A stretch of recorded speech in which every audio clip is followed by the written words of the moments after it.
Hello student, welcome back to my YouTube channel. आज के हम इस वीडियो में डू एज डायरेक्टेड की प्रैक्टिस करेंगे जो कि आपके एग्जाम के लिए काफ़ी हेल्पफुल होगी।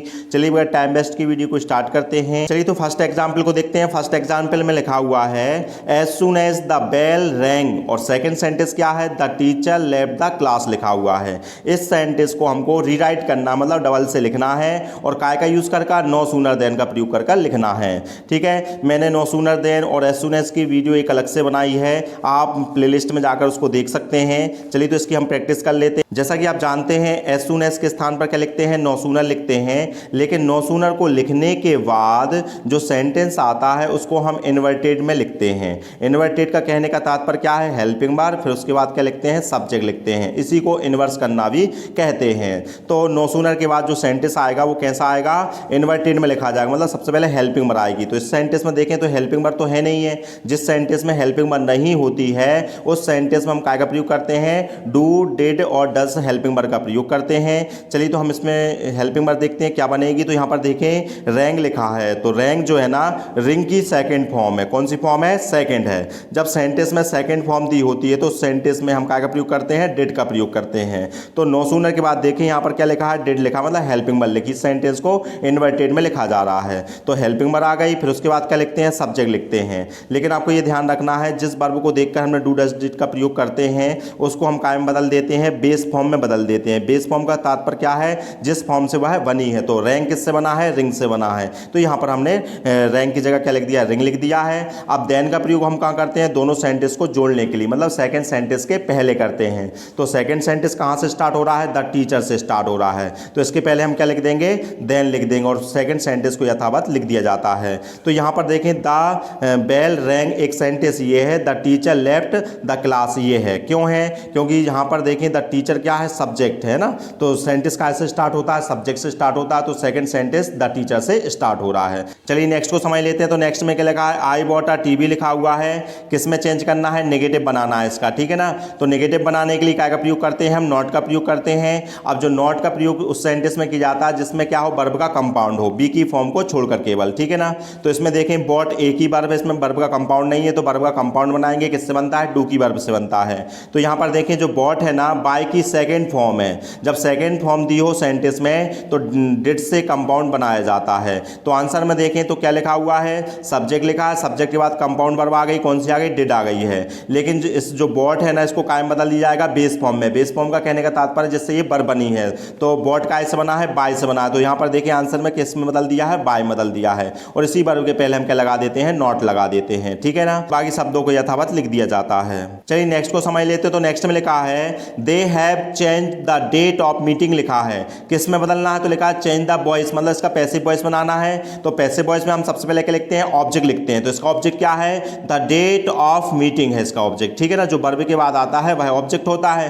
तो इसमें आंसर में देखें क्या लिखा है, द डेट ऑफ मीटिंग, ये ऑब्जेक्ट हो गया है। अब यहाँ पर देखें जो हैव है ना, हैव कौन सी वर्ब होती है, प्रेजेंट होती है, और चेंज कौन सी वर्ब है, थर्ड फॉर्म है ना। थर्ड फॉर्म का नाम क्या होता है, परफेक्ट वर्ब बोलते हैं। तो प्रेजेंट परफेक्ट टेंस है। जब हम प्रेजेंट परफेक्ट का पैसिव वॉइस बनाते हैं तो उसमें हेल्पिंग वर्ब के रूप में काय का प्रयोग करते हैं, हैव बीन और हैज बीन का प्रयोग करते हैं। तो यहाँ पर द डेट ऑफ मीटिंग जो है ना सिंगुलर सब्जेक्ट है, इसलिए इसमें काय का प्रयोग किया गया है, हैज बीन का प्रयोग किया गया है। हेल्पिंग वर्ब को लिखने के बाद क्या लिखते हैं, वर्ब की थर्ड फॉर्म लिखते हैं। तो ये परफेक्ट टेंस है, तो परफेक्ट में तो थर्ड फॉर्म आती है, तो यहाँ भी वही सेम टू सेम लिख देंगे, चेंज ये थर्ड फॉर्म हो गई है। अब वर्ब की थर्ड फॉर्म लिखने के बाद हम क्या लिखते हैं, बाय लिखते हैं। तो यहाँ पर देखिए आंसर में बाय लिखा है। फिर उसके बाद क्या लिखते हैं, सब्जेक्ट लिखते हैं। सब्जेक्ट क्या लिखा है, दे लिखा है। अब दे को काय में चेंज कर देते हैं, उसका ऑब्जेक्ट लिखते हैं। जो सब्जेक्ट है ना यहाँ पर क्या बन जाता है, ऑब्जेक्ट बन जाता है। तो दे का ऑब्जेक्ट क्या होता है, देम होता है। मैंने पैसिव वॉइस की एक वीडियो बनाई थी, आप प्लेलिस्ट में जाकर उसको देख सकते हैं, आप बेटर तरीके से समझ पाएंगे पैसिव वॉइस को। नेक्स्ट को समझ लेते हैं। तो नेक्स्ट में लिखा है आई फ्लाई काइट लिखा हुआ है, चेंज इनटू प्रेजेंट कॉन्टिन्यूअस में बदलना है। जब भी टेंस बदलने की बात होगी तब आपको क्या करना है, वर्ब बदलना है। क्योंकि जो टेंस है ना, टेंस किसे कहते हैं, टाइम प्लस एक्शन को कहते हैं। एक्शन और टाइम को कौन दिखाता है, वर्ब दिखाती है, इसलिए हमें क्या करना है, टाइम भी बदल देना, उसका वर्ब भी बदल देते हैं, ठीक है ना। तो यहाँ पर किस में बदलना है, प्रेजेंट कॉन्टिन्यूअस। कॉन्टिन्यूअस किसको कहते हैं, आईएनजी वाली वर्ब को कहते हैं। जिस वर्ब में आईएनजी लगा है वो कॉन्टिन्यूअस वर्ब हो गई, ठीक है ना। अब इसके साथ क्या लगाते हैं, बी की फॉर्म चलती है। आईएनजी वाली वर्ब जब भी आती है उसके साथ बी की फॉर्म चलती है। अब बी की फॉर्म कौन सी रखेंगे, प्रेजेंट। तो बी की प्रेजेंट फॉर्म कौन सी होती है, इज एम आर होती है। तो फ्लाई में क्या जोड़े आप, आईएनजी जोड़े, तो यहाँ आंसर देखा है फ्लाइंग कर दिया गया है। इसके साथ हम क्या लगाएंगे, बी की फॉर्म प्रेजेंट कौन सी, इज एम आर में से। तो आई के साथ क्या चलता है, एम चलता है, बस आपका टेंस चेंज हो गया है। उम्मीद है आपको ये समझ में आ रहा होगा। नेक्स्ट एग्जाम्पल को देखते हैं, क्या लिखा है, सोनाली सिंग्स आ सॉन्ग लिखा है, चेंज इनटू इंटेरोगेटिव बनाना है आपको। तो इंटेरोगेटिव सेंटेंस दो तरीके से बना जाते हैं, एक तो क्वेश्चन वर्ड का प्रयोग कर और एक तो हेल्पिंग वर्ड का प्रयोग कर। सब्जेक्ट से पहले हेल्पिंग वर्ड लिख देते हैं और अंत में क्वेश्चन मार्क लगा देते हैं, तो सेंटेंस क्या बन जाता है, इंटेरोगेटिव बन जाता है। यदि क्वेश्चन वर्ड से कहते हैं, उसका जिक्र करते हैं, तब हम क्वेश्चन वर्ड से बनाएंगे, अगर नहीं करते हैं तो हम कैसे बनाएंगे, हेल्पिंग वर्ड के द्वारा बनाएंगे। चलिए तो हम इसको देख लेते हैं कैसे बनाएंगे। तो यहाँ पर हेल्पिंग वर्ड तो हो नहीं रही है, जिसमें हेल्पिंग वर्ड नहीं होती तो डू डज डिड का प्रयोग किया जाता है। तो यहाँ पर सेंटेंस में देखें वर्ब कौन सी है, सिंग्स लगा है, मतलब ये सिंगुलर वर्ब है। जब सिंगुलर वर्ब सेंटेंस में दी हो तो हम काय का प्रयोग करते हैं, डज का प्रयोग करते हैं। सबसे पहले हम क्या लिखेंगे, डज लिखेंगे। तो आंसर में देखिए क्या लिखा हुआ है, यहाँ पर डज लिखा हुआ है। फिर उसके बाद हम क्या लिख देंगे, सब्जेक्ट लिख देंगे, लेकिन जो वर्ब है ना इसको बेस फॉर्म में बदल देंगे, तो मतलब एस हटा देंगे, मतलब ये किससे बनी है, सिंग से बनी थी, तो हमने इसमें सिंग लगा दिया है। और उसके बाद पूरा सेंटेंस उतार देते हैं, अंत में क्वेश्चन मार्क लगा देते हैं। उम्मीद है आपको ये समझ में आ रहे होंगे। चलिए कुछ और नीचे एग्जाम्पल है, इनको समझने की कोशिश करते हैं। तो फर्स्ट सेंटेंस में लिखा है he can drive a car, और सेकंड में लिखा है he can drive a motor cycle लिखा है। किससे कंबाइन करना है, नीदर नॉर से कंबाइन करना है। नीदर नॉर की मैंने अलग से एक वीडियो बनाई है, आप प्लेलिस्ट में जाकर देख सकते हैं। चलिए हम इसमें प्रैक्टिस करते हैं इसकी। तो नीदर नॉर के द्वारा दो अलग चीज़ों को जोड़ा जाता है। जो दो सेंटेंस दिए हैं आपके सामने, इसमें जो भी चीज़ डिफरेंट होगी उनको जोड़ेंगे, जो सेम होगी उसको नहीं जोड़ते हैं। तो इसके सब्जेक्ट क्या है, सेम है। तो यहाँ पर देखें ही कैन, और यहाँ भी क्या लिखा है, ही कैन। जो सेम होता है उसको हम एक बार लिख देते हैं, कॉमन ले लेते हैं ना। तो इसमें क्या ले लिया है, ही कैन हमने कॉमन ले लिया है। अब यहाँ पर क्या बचा है, डिफरेंट चीज क्या हो रही, ड्राइव अ कार, और सेकंड में क्या हो रही, राइड अ मोटरसाइकिल। ये डिफरेंट चीजें, इन दोनों को जोड़ेंगे।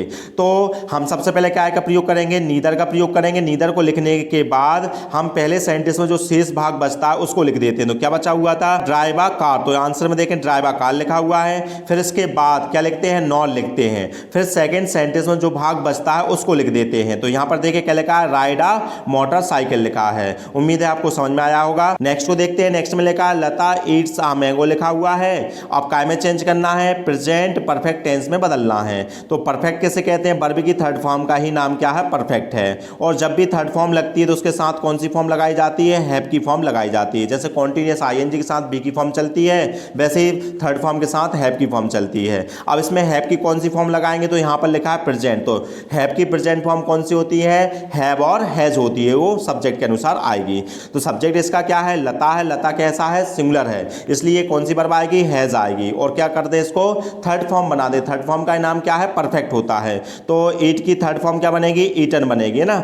हैज कौन सी वर्ब हो गई, प्रेजेंट वर्ब हो गई। और ईटन थर्ड है, थर्ड का नाम क्या होता है, परफेक्ट होता है। तो कौन सा टेंस, प्रेजेंट परफेक्ट हो गया। और बाकी शब्दों को यथावत लिख दिया जाता है। चलिए नेक्स्ट को समझ लेते हैं। तो नेक्स्ट में लिखा है Ram will post all the letters लिखा है, चेंज इनटू पैसिव वॉइस में बदलना है। तो आप जानते हैं पैसिव वॉइस में सबसे पहले क्या लिखते हैं, ऑब्जेक्ट लिखते हैं। ऑब्जेक्ट को लिखने के बाद क्या लिखते हैं, बी की फॉर्म लिखते हैं। बी की फॉर्म को लिखने के बाद वर्ब की थर्ड फॉर्म लगाते हैं। थर्ड फॉर्म को लगाने के बाद क्या लिखते हैं, बाय सब्जेक्ट लिखते हैं, ठीक है ना। तो सबसे पहले हम क्या लिखेंगे, ऑब्जेक्ट लिखेंगे। तो ऑब्जेक्ट क्या है इसका, ऑल द लेटर्स है। इसमें जो वर्ब है ना, पोस्ट जो वर्ब है और वर्ब के बाद जो लिखा होता है वो ऑब्जेक्ट होता है। तो इसका ऑब्जेक्ट क्या हो गया, ऑल द लेटर्स। तो आंसर में क्या लिखा है, ऑल द लेटर्स लिखा है, ठीक है ना। लेकिन आपको ये ध्यान रखना है, यदि सेंटेंस में मॉडल वर्ब दी है तो हम पैसिव वॉइस में भी वही मॉडल वर्ब का यूज करते हैं। तो इसमें देखें बिल लिखा है, तो इसमें भी आंसर में क्या जाएगा, बिल आ जाएगा। कैन होता तो कैन लिखते, शुड होता शुड लिखते। जो भी मॉडल वर्ब है तो पैसिव वॉइस में वही मॉडल वर्ब का यूज करते हैं, ठीक है। फिर उसके बाद बी की फॉर्म पर पहुंचते हैं। तो यहाँ पर बी का बी आ जाएगा। क्यों जाएगा बी का बी, क्योंकि मॉडल वर्ब के बाद बेस फॉर्म आती है, ठीक है ना। तो बी एक बेस फॉर्म है, तो बी का बी आ गया है। अब यहाँ पर क्या लिखेंगे, बी की फॉर्म के बाद वर्ब की थर्ड फॉर्म लिखते हैं। तो पोस्ट की वर्ब थर्ड फॉर्म में ईडी लगा दें तो ये थर्ड फॉर्म बन जाएगी। तो पोस्टेड लग दिया है। अब वर्ब की थर्ड फॉर्म को लिखने के बाद क्या लिखते हैं, बाय, तो यहाँ पर बाय आ गया है। फिर क्या लिखते हैं, सब्जेक्ट, तो राम है, तो आंसर में क्या आ गया, ये राम आ गया। ठीक है, समझ में आया होगा। चलिए नेक्स्ट को समझ लेते हैं। तो नेक्स्ट में लिखा है द ग्रेप्स आर वेरी सवर वी कुडंट ईट देम लिखा हुआ है। किस चीज का प्रयोग करना है, टू और टू का प्रयोग करना है। तो यहाँ पर देखो जो वेरी लिखा हुआ है या सो भी होता या टू भी होता, ये क्या होते हैं, एडवर्ब होते हैं। इनका प्रयोग एडजेक्टिव के पहले किया जाता है, इसलिए हम इसमें से वेरी को हटाएंगे, इसके स्थान पर क्या लिख देंगे, टू लिख देंगे। ठीक है ना, क्यों लिख देंगे, क्योंकि टू वेरी जो सो है ना एडजेक्टिव के पहले आते हैं और ये क्या करते हैं, एडजेक्टिव को मॉडिफाई करते हैं, इनमें से किसी एक का ही यूज किया जाता है। तो यहाँ पर देखिए आंसर में क्या लिखा है, टू लिखा हुआ है। ठीक है, फिर उसके बाद जो ये वाला जो टू है ना, इसको कहाँ लिखते हैं, सेकंड सेंटेंस में वर्ब के पहले लिखते हैं, क्योंकि इसको सिंपल में बदलना है। तो ईट के पहले क्या आ जाएगा, टू आ जाएगा। तो यहाँ पर देखें ईट के पहले क्या लिख दिया है, टू लिख दिया गया है। लेकिन अभी मैंने बताया था अगर सब्जेक्ट कैसे हैं, दोनों सेंटेंस के डिफरेंट हैं, तो हम क्या करते हैं, पहले सेंटेंस को लिखने के बाद फोर प्लस सेकंड सेंटेंस का जो सब्जेक्ट है उसको ऑब्जेक्ट में बदल देते हैं। तो यहाँ पर पहला सेंटेंस कहाँ तक हो गया था, सबर तक हो गया था। फिर उसके बाद क्या लिखेंगे, फोर, और जो बी है, बी का ऑब्जेक्ट क्या बनता है, अस बनता है। ठीक है ना, अब ये जो टू है ना वो कहाँ लिखा जाएगा, वर्ब के पहले। तो इसमें वर्ब जो ईट हो रही है, तो ईट के पहले क्या लगा देंगे, हम टू लगा देंगे, इसको इन्फिनिटिव वर्ब में बदला जाता है। ठीक है, चलिए नेक्स्ट को समझ लेते हैं। तो नेक्स्ट में लिखा है रीता टीचेस इंग्लिश और चेंज इनटू नेगेटिव बनाना है। चलिए तो नेगेटिव बनाने के लिए हम क्या का प्रयोग करते हैं, नॉट का, और नॉट के लिए हमें क्या चाहिए भैया, कंपाउंड चाहिए। तो इसमें देखो टीचेस एक ही वर्ब है, कंपाउंड बनाने के लिए डू की सहायता लेंगे। तो यहाँ पर देखिए टीचेस लिखा है, टीचेस कौन सी वर्ब हो गई, सिंगुलर हो गई। सिंगुलर जब होती है तो क्या का प्रयोग करते हैं, डज का। तो सब्जेक्ट लिखेंगे सबसे पहले, क्या आ गया, रीता, फिर उसके बाद कंपाउंड वर्ब आ गई, डज आ गई। अब मगर ये टीचेस है किससे बना है, टीच से बना है, उसको बेस फॉर्म में बदल दिया गया है, उसके पहले नॉट लगा देते हैं और बाकी शब्दों को यथावत लिख दिया जाता है, ये आपका नेगेटिव बन गया है। चलिए अब लास्ट एग्जांपल को देख लेते हैं। तो क्या लिखा है, ही इज पुअर लिखा है। नेक्स्ट क्या है, ही इज ऑनेस्ट लिखा है। ये दो सेंटेंस है, इनको कंबाइन करना है, किसकी मदद से करना है, ऑल्दो की मदद से। ऑल्दो जो है ना कहाँ आता है, मेन क्लॉज के पहले आता है ना। तो ही इज पुअर जो है ना मेन क्लॉज है, ऑल्दो सबसे पहले लिखा जाएगा और फिर इसके बाद क्या आती है, main clause. He is poor main clause है, फिर इसके बाद कॉमा लगाकर सेकंड सेंटेंस को यथावत लिख दिया। उम्मीद है आपको ये डू इज डायरेक्ट समझ में आए होंगे। फिर भी आपको कोई समस्या होती है तो आप कमेंट करके मुझे बता सकते हैं, मैं उन पर वीडियो बनाऊंगा, आपको समझाने की कोशिश करूंगा। आपके एग्ज़ाम नज़दीक आ चुके हैं, ठीक है, तो आप मुझको कमेंट करके बता सकते हैं किस चीज़ में आपको समस्या हो रही है।